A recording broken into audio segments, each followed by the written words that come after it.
I'm Evelyn Lee. And I'm Janine Chastain. We're collaborating on curated conversations to explore how the industry is changing. Together, we'll find ways to create new solutions to current challenges while elevating the value of architects. Welcome to Practice Disrupted.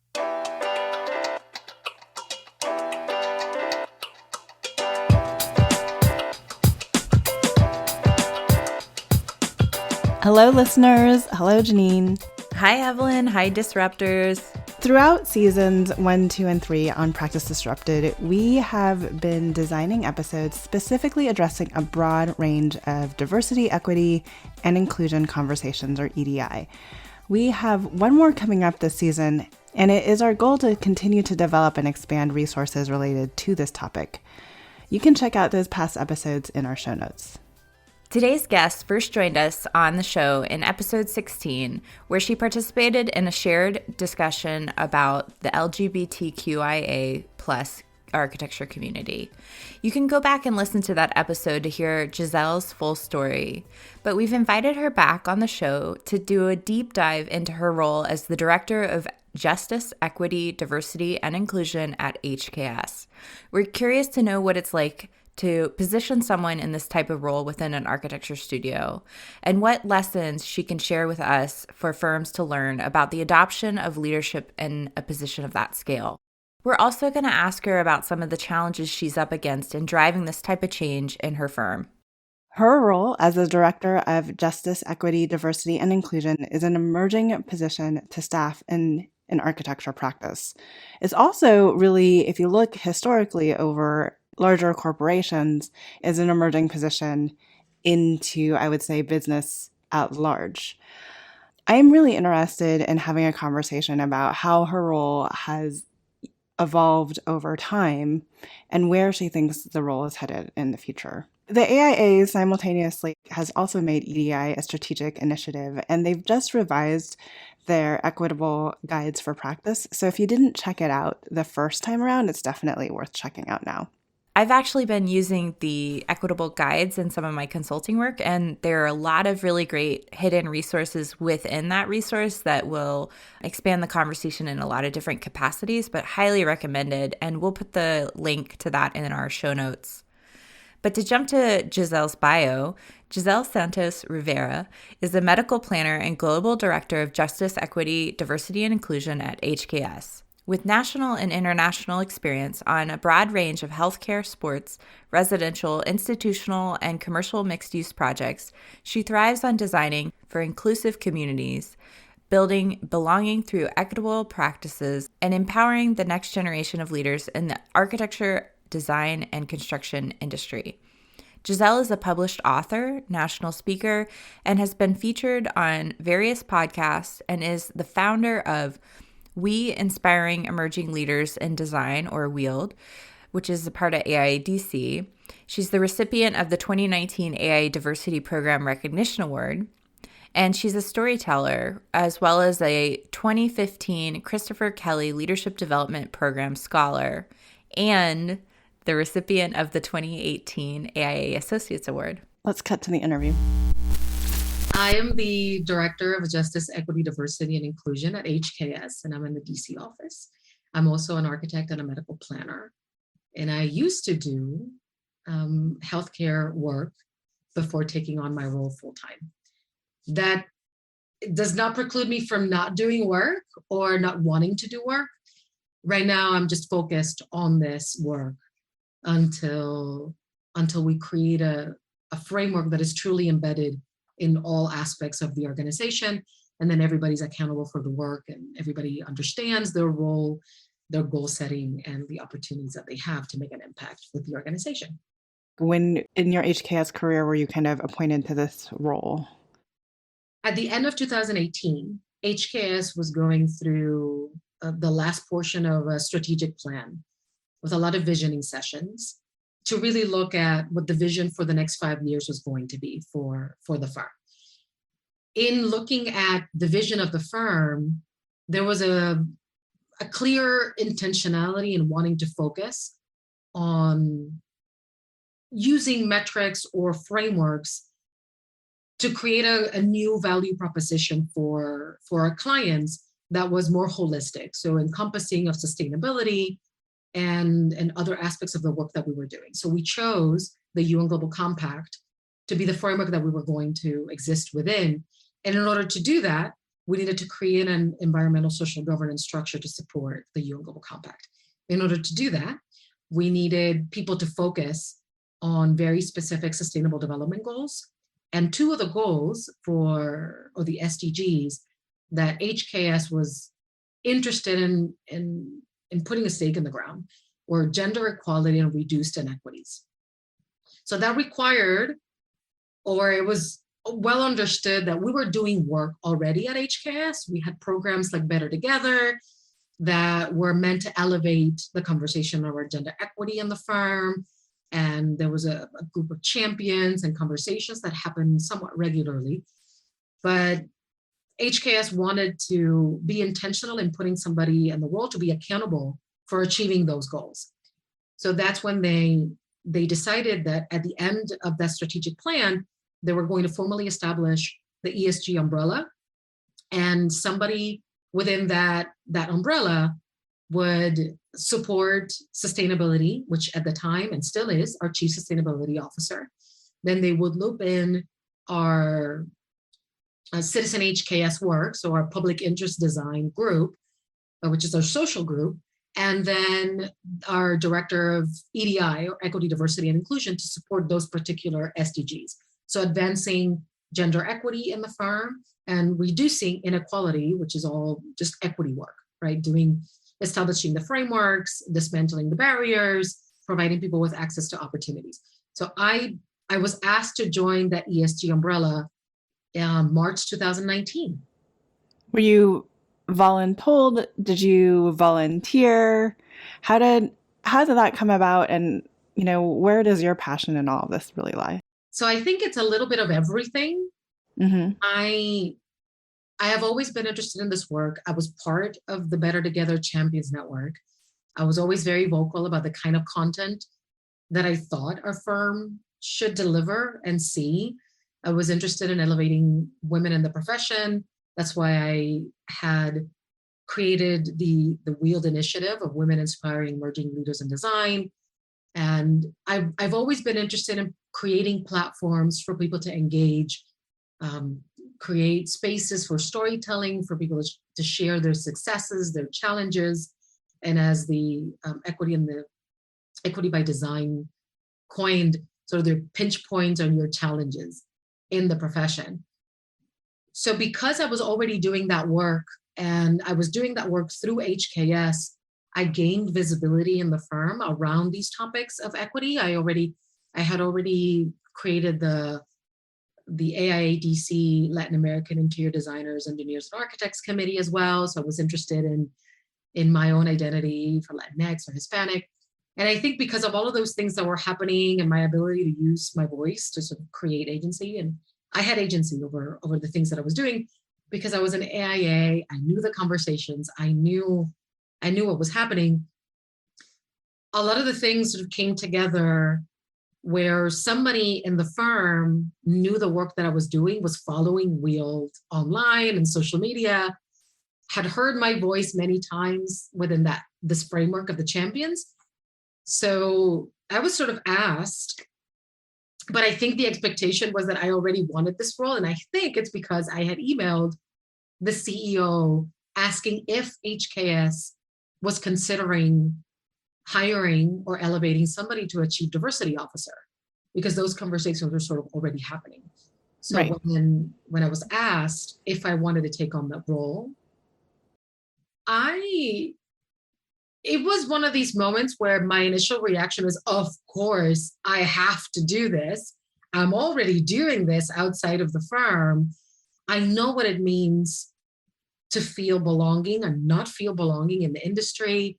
This is an opportunity for me to elevate my friends, my colleagues, create a space for them, be truly impactful in the industry, even outside of volunteering. Like I could have the resources of a firm to do the work within the firm, and in the process figure out how to do it in a firm. It's like I was not even close to the corporate structure, to understanding enterprise. I had no idea what that looked like.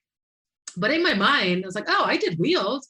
I did La Idea. I'm on the EQFA, right? The AIA Equity in the Future of Architecture. I've read the Equity by Design survey results. I know what's happening. I have a voice. I could probably do this. I had no idea what I was getting myself into, but I could not imagine doing planning work, like medical planning work, that in my mind is about building access to care, health, and well-being. I couldn't imagine doing deliverables, project work, sort of external things for clients, and not find ways to embody the work that I was doing for my clients within the firm. Like I've always imagined that those two things have to go hand in hand. I think you can't really do the work if you don't embody the work, you don't know the work. It's very much the Jedi thing. Like, how can you best support your community if it's an African-American community, a Hispanic community, if you don't have Hispanic people or African-American people within your team? So it's sort of the same thing. How can I really be a better service to my community if I'm not doing it myself internally in the firm? So I had to say yes. And then I thought, well, if it doesn't work out, I still am a medical planner. I'm still an architect. You can go back and do these things. But yeah, COVID hit and the murder of George Floyd hit. And I wanted to continue doing work, but I couldn't imagine doing this work that is emotionally taxing. It's about people experiencing with my colleagues what they were going through and not give it 110%, 1,000% to the work. So I thankfully, I know in that regard, it's a privilege. I don't know, at least at the time, to ask the firm, can I go full overhead and really just focus 100% on this work until we figure out how to do this well and have everybody thrive? Because in my mind, I was thinking, COVID's gonna get worse. I'm a little hypochondriac. So I was thinking, this is gonna get worse. This pandemic, I don't think it's gonna be 3 or 4 or 5 months. I think it's gonna be 18 to 24 months because I was reading maybe a little too much literature. The Black Lives Matter movement happened, and then, Stop Asian Hate and the AP. I felt like those things were going to be catalyst for this snowball thing that was just gonna keep going. And I wanted to be available and ready to do this work and not fail the firm, my friends, or a client. It was just not gonna happen. Maybe some people can do this, both. They're amazing. I do not have that superpower. So I'm 100% on this role, and I'm being encouraged to continue doing this full time because I think now more people know that this is hard and this is not a one-time thing. And this actually even needs a team. We'll see what we get from there. It is a big thing and it is a hard thing. And there are a lot of major companies out there in tech and retail, adopting these chief diversity officer positions and building teams. So is it something that you think, like, is it really ever going to be a framework that you can walk away from? Or, I mean, would that be your hope? Or is this, now that you're further in it, like, is this something that we're going to, just as an industry, as a profession, have to continuously work on? That's a great question. And you're making me reflect a lot, even on the first article that was published when I took on the role. I remember one of the last things I said to Architect Magazine and to Wanda was, I hope in 10 years my role does not exist.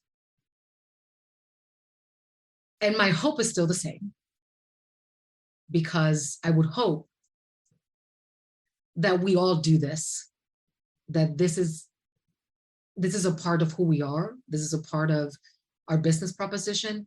This is a part of how we partner, how we work. I would hope, and my hope is still the same. The fact of not having somebody dedicated to this role, I don't know if I see that changing in the next 20 years, which is when I may retire, not even. I don't see that happening because I don't think it is that people will not own this work. It is that it is work. It requires somebody to take ownership of creating content, of looking at the information, understanding what that information means for an organization so that it stays resilient and equitable and diverse and inclusive. It will always take people to do learning around this topic. It will always require us to look at our data, to look at how we're partnering, and particularly for design firms, to look at our output. Is it really representative of our communities? Is it really creating the impact that we wanted to have instead of the intentionality behind it? So I think infrastructure-wise, as an enterprise role, much like process or sustainability, I think it needs somebody to consistently lead the strategy around the work. I think embedding the language, the intentionality, I would hope that it is spread across. But for example, I create programming that I'm very passionate about, and I need a program manager to help me put the content together. We have the Limitless series at HKS that Evelyn was a part of recently. Thank you very much. That's an external facing program. And the intent around that program is to elevate JEDI topics in the built environment through complex conversations that are not only isolated to the work that we do, but it pulls people in. We have to create a narrative around it, much like all of these things that we're doing, because the goal is to continuously educate and not only influence our firm by expert speakers like you, of course, but also influence our clients and learn from our clients and what it is that they are seeking, how we can better support them on the work that they're doing, because they have these initiatives too. So I think we need people to focus on this and be strategic. We will still need reporting structures. We'll still need report cards, initiatives. We still need all of that to keep the culture going, because it is about building culture. I'm curious now, with having this experience over the past year plus, how has your journey further evolved? Like, where are you now that's different than where you were when you started? I am significantly more bold and fearless than I imagined I would be. I operate a lot on experience. I think that is also part of the people person in me, try to understand experiences. And I use this all the time, and maybe it's because HKS, we use Gallup strengths a lot. So my top 5, in my top 5, there's context and empathy. The other ones, which are higher than that, are restorative, achiever, and activator. So I'm like doer, influence, a little bit of context, strategy, and then I feel. So I want to do things that have an emotive outcome, like a feel for things. It's very hard for me not to think about everything and how people are going to feel about it. Like architecture, the way that I talk about architecture is the backdrop of people's lives. You're responsible for how people view and frame themselves. And strangely enough, I don't want to give him that much credit, but something that impacted me a whole lot when I did my summer program in Mexico, the University, La UNAM, the Autonomous University of Mexico. We went to Barragan's house, which as an architect, his architecture is beautiful. And I don't know why this is the one thing that I remember most. In his house, when you go into his house, his dinner table, his dining table, is up against the wall. It's a pretty large table, but it doesn't have 2 head chairs. Only has 1. The back of the chair, the wall on the back of the chair is painted gold. And Barragan was the only person that could sit at the head of the table. So he wanted all the people in his dinner party So when they look at him, they would see the glow behind him. And I thought that was ridiculous. But hey, who am I to judge? You do you, Baragan. But I thought, this is experiential. Like everything is experiential. Every piece of furniture, every wall, every color. He had, I remember, he had a shag rug and carpeting all over the house. He cut a path from place to place, and the people that cleaned his house could only walk on that path. Not the rest of the shag carpeting, it was just through that path.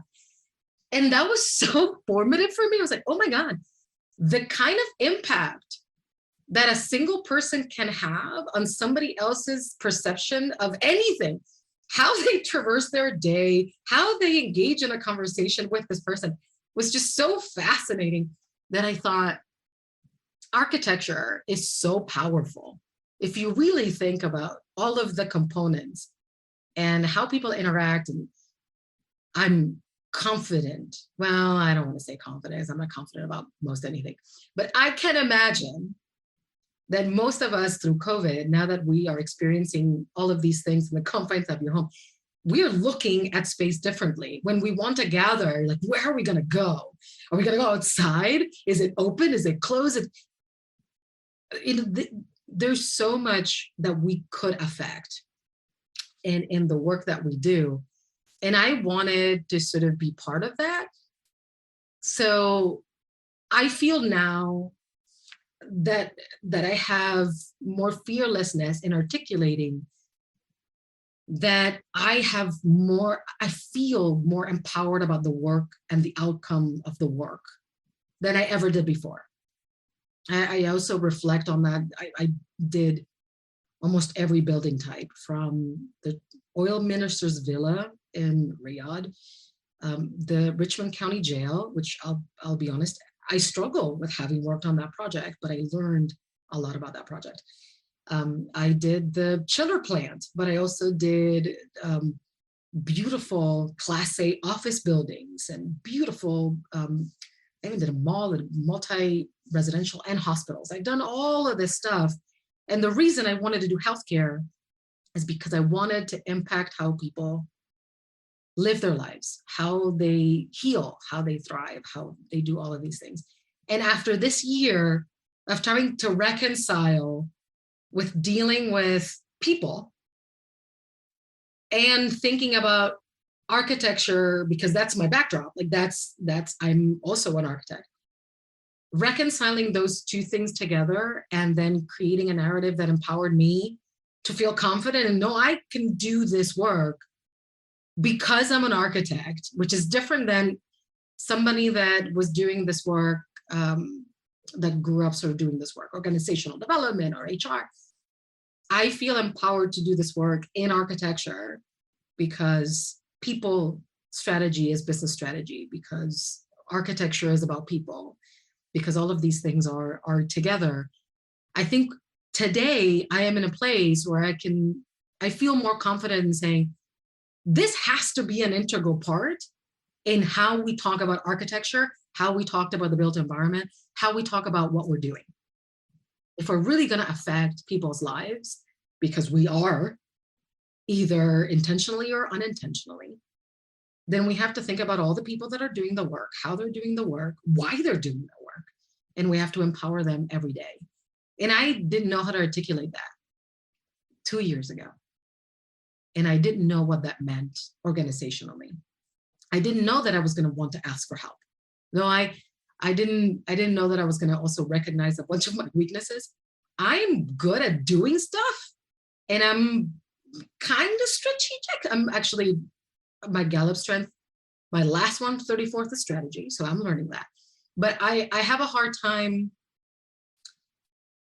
asking people to do things in a volunteer capacity. And this work is all volunteer work. So I'm also learning about my weaknesses, that maybe having too much empathy and too much vulnerability also makes people feel less empowered, because I make it really fluffy. I don't know how else to say it. Like, well, this is volunteer time and you're a BIPOC person and you also have a lot of work to do. And I know you care. I don't really want to ask you to then put time and energy, 5 hours to do a panel or to do a presentation or to talk about Black History Month or Hispanic Heritage Month. It makes me, I struggle. I struggle with where to put that. But now I recognize, well, I need somebody to help me reconcile all of these things and manage the work and tell people, no, this is an integral part of your business. Whether you like it or not, it already is. Even if you're not articulating it, even if you're not implementing it, by not doing it, it's affecting your business. Yeah, I'm sure you're losing talent. I'm sure you're maybe gaining talent. All of these things, they're happening whether you have somebody looking or not. So I think I feel today that I'm clearer on why I'm doing this work, because I love this work and because I love people and I love architecture. And I can articulate it. And I have 2 years of trial and error, because that's how I operate. I just try something, and if it fails, I'll try another thing, and I just keep trying, and I'll sleep when someday, I don't know. Let's take a break from this conversation to talk about our sponsor of this episode, Monograph. We're proud to partner with Monograph because they are helping to transform the practice of architecture, one design studio at a time. Tired of using dated and clunky software to manage your firm? Or do you feel frustrated wrangling all of your spreadsheets to get a clear view of where your project stands today? Monograph is here to help. Designed by architects for architects, Monograph allows you to track your time, your projects, and your budgets in real time. With their awesome Money Gantt, you can immediately understand project performance across your entire firm portfolio. Need to adjust your projects week to week? Their new tool, Resource, allows you to reallocate your team's time and track its impact on your remaining budget. Be proactive with Monograph. So throughout this conversation, we acknowledge that, obviously change for change's sake is hard. But so much of what I see firms need to change around EDI is really making a true cultural change in the firm. And that's even harder, right? To have it built into the culture. So is this something, now that you're 2 years in, that we can really change in a single generation? Or are we going to have to age out of this for the culture to really evolve? The first thing that comes to mind is, well, I think whether HKS or industry-wise, I think we have to really understand what culture we have, what culture we enable, and what culture we really want to have. And that varies. And I look at it through my lens, so that's a little complicated, right? I think, a timeline. I think if people are really willing to be open and vulnerable and welcome this challenge, which is change, and understand how hard it is to change, and really be reflective of the behaviors that we have as a culture, I think we could, but I think it takes a lot of education and a lot of self-awareness, and not, this is going to be a blanket statement. I don't know if this is true or not, but it seems like corporate America or corporate frameworks weren't necessarily created to provide frameworks to talk about behaviors and culture and impact in that way, right? We talk about money, we talk about efficiency, maybe not even, we talk about productivity, and we talk about profit, and we talk about these things. We don't even talk about efficiency. We don't talk about, we talk about utilization rates. We don't talk about efficacy. Like inherently the language that we have perpetuates outcomes that we have. Like, we are where we are by design. That's why if we really want to create something, then you have to create a framework that is equitable by design. The organization by design needs to be very clear on what culture it wants to have, articulate what culture, the behaviors that culture should exhibit, make people accountable for those behaviors, so the impact, and then really look at the conclusions that we all have and our biases that are created by those conclusions, to then change the behavior. If we're willing to have the hard conversations about the conclusions that we already have, then we could totally change. We could absolutely change tomorrow. But then, do we really want to have the conversation about your conclusion? And I was part of the Open Architecture Collaborative Pathways to Inclusion, and I love the presentation on the 4-box model for conclusion. And I love when they started talking about conclusions. Some conclusions are good and some conclusions are bad. Like, you look at green, you're like, oh, go. You look at red, that means stop. We don't have to talk about that. Like, culturally in the US, most people acknowledge that green is a good thing and it's a go, and black and red is a bad thing and means stop. Not all the time, but that's sort of a conclusion that somebody says that, and you kind of know most of what they're talking about.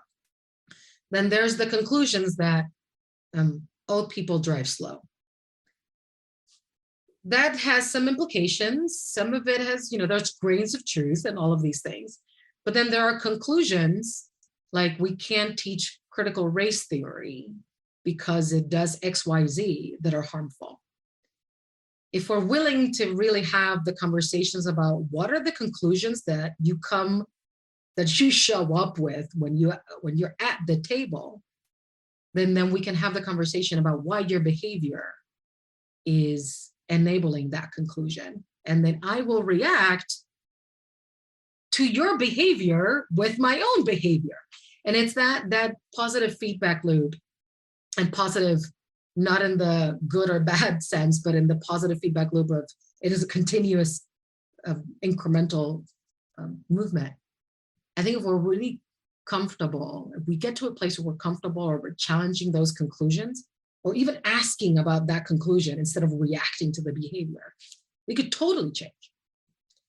But I don't know if we're in a place, I don't know if the entire industry is at a place where we're all willing to challenge those conclusions.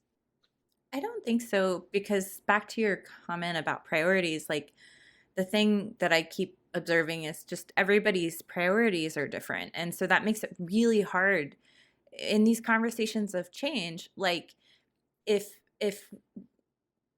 we're segmented on priorities, it's really hard to take steps forward.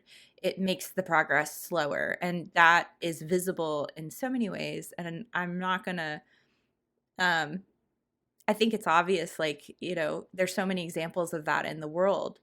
I guess maybe if we think about it at an incremental level, though, you've been given this great opportunity to step into HKS and bring visibility where it otherwise can sometimes be invisible.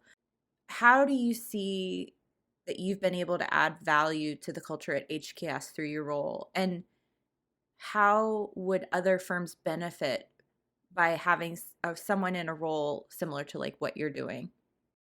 I think the greatest advantage that I have is that I have a CEO that was integral to the decision to create this position, and is continually telling me, keep going.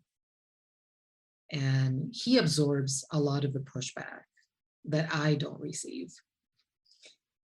I don't know if people are scared of me. I don't know what's going on there, but which maybe it's not that bad. I don't know. But he absorbs a lot of that negativity, and he enables me to continue pushing. And it gives me a ton of agency to do that. Because I'm dedicated to this work, I feel like it is my responsibility to constantly keep an eye out in what we're doing to transform, to enable, to create change. And I'm also accountable then to be an integral part in creating the culture that I feel is best representative of creating a more just, equitable, inclusive, and diverse world, which we have said organizationally is one of our key commitments. I feel compelled all the time to be mindful that I am part of the UN Global Compact structure and I am accountable for those 2 SDGs. I say all that because I have a very clear outcome out of my work. I have to meet goals. I have to support creating the culture that we want to see. I should be part of the responsibility to recruit and hire. I was part of, I know the commitments that we've made. We've made a commitment to increase diversity in our board. We've made a commitment to increase diversity in leadership. We've made all of these commitments, and I am accountable, not necessarily for the outcome, but I feel like I'm accountable for making everybody else in the firm accountable for this work. And I'm accountable for the strategy of how we're going to do it, even when I don't know how to do it. I'm accountable for pulling in the right people. I'm accountable for delivering the message. I'm accountable for creating the message and pulling everybody in that is an expert in those things, and try to be the strategy. So I partner with marketing a lot because of external content, internal content. They also support all our projects and our teams creating collateral. We partner a lot. I don't have the expertise that they have, so I'm kind of an integral part in all of that. I think firms, I'm always being very mindful of asking a firm to take on more overhead, so that I don't want people in any organization to feel like, they have to risk something to do this work. The risk is not doing the work. You do it however your organization needs to do it in order to thrive. If you need to make several people in an organization accountable for the outcome of this work, then establish that. Marketing will have, X% of time has to be dedicated to that. Process has to do that. Your financial group has to do that. Your promotions committee has to do that. But then make the organization or a group accountable for the outcome. Talk about the goal, establish the goal, make them accountable, track that progress, and make it transparent. If that looks like a person like me, then fantastic. If that looks like a group of people, fantastic. If that looks like a consultant, fantastic. However it works for you to build a framework that you can consistently take from year to year, where you can see growth, where you can see progress, that's what is most important to me. People need to understand, where they are at and what help they need, and then start from there. It may start with a ton of lunch and learns. Listen to these podcasts. go to organizations that are delivering content and do lunch and learns that are not necessarily required, but everybody's sort of expected to be in these conversations. Ask the questions, do the surveys, poll the office. I'm sure that every firm and organization has people that want to do this work. Enable them, give them hours, establish a budget, create employee resource groups. You don't have to start big. We already had an infrastructure. We had been doing sustainability work that's very similar to this work, I don't even know, more than 2 decades ago. We already had a lot of this sort of embedded in what we were doing. No, this is one firm. Firms have many different ways of doing it. I do think, though, that if you look at what's happening out there, large firms and not so large firms are dedicating roles to this. And if anything mirrors my experience, This is hard work. You need somebody to do it. And you can't do it half-time. You just can't, because it's emotionally taxing. Definitely. With all the movement that is happening now in the profession, if I'm a young person who's just not seeing a way forward in my firm, what's your recommendation to them? And frankly, if I'm being honest, I would probably say go look somewhere else, because there are firms that are beginning to do this work. Yes. My question was going to be, I was going to sort of throw it back is, what, if you feel like you don't have an opportunity to succeed and there's not a framework for you to succeed, find a framework that helps you succeed. And that may mean you have to go to another firm to do that. A firm that supports you, a firm that mentors you, a firm that sponsors you. It's like relationships. To me, firms are like relationships. It's still about people. If you find a partner that supports you, that enables you, that helps you grow, you will grow too, and that relationship is going to grow. If you're in a relationship with you're doing 90% and that person's doing 10%, you got to go. So the firm, to me, a firm is the same. Any organization is the same.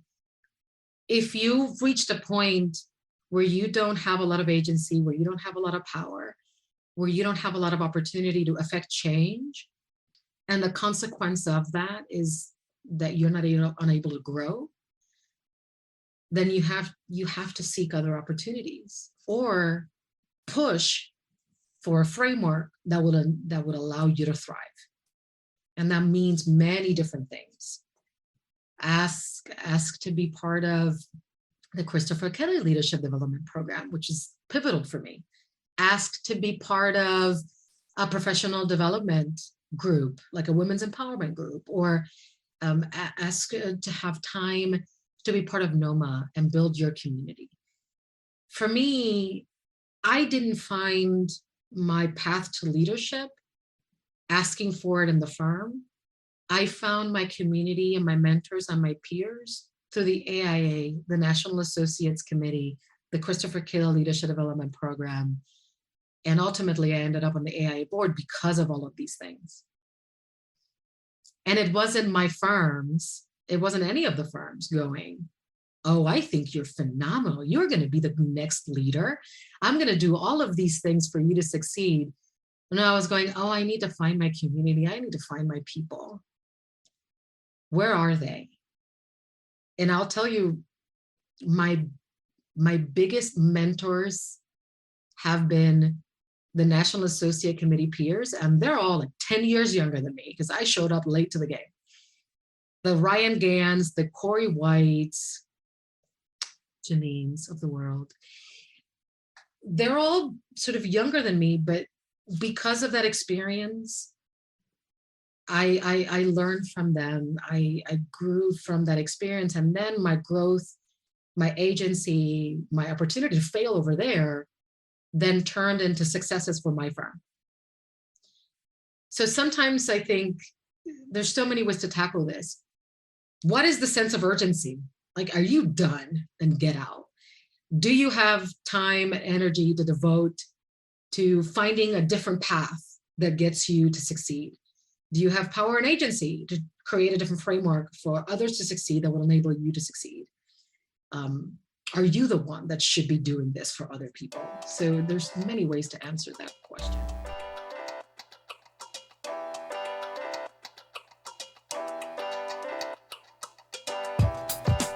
Hi, Disruptors! Thanks for tuning in to Season 7 of Practice Disrupted. We're taking some time off in July, but we'll return with a new season starting in August. During our break, we'll play past episodes from our Equity, Diversity, and Inclusion playlist. Or you can revisit past episodes from our archives over on practiceofarchitecture.com. If you've enjoyed the show, please leave us a rating and review on Apple Podcasts or Spotify. It really helps us out. We also want to say thank you again to our Season 6 sponsor, Autodesk. We'll be back after the break with new content and new ideas.